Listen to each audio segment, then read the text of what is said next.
আসসালামু আলাইকুম। সুপ্রিয় দর্শকবৃন্দ, শুভেচ্ছা। সকালবেলার শুভেচ্ছা আপনাদের সবাইকে জানাচ্ছি। আমি থাকি শরীয়তপুর নড়িয়াতে। পদ্মার পাড়েই আমার বাসা। এখানে সবুজে ঘেরা গাছপালা, খুব সুন্দর পরিবেশ। এই তো আমার বাসার সামনেই একটি নারকেল গাছ আছে। প্রায় দেখা গেছে পাখির বাসা বাঁধে। খুব সুন্দর, এখানে পাখিগুলো এসে নারকেল গাছগুলো খেয়ে যায়।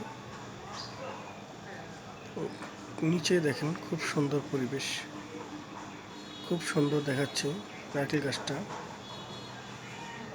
অনেক সুন্দর পাখি এসে এখানে বসে। আপনাদের পরবর্তী ভিডিওতে নিয়ে যাব ইনশাল্লাহ। এই পর্যন্ত। আসসালামু আলাইকুম।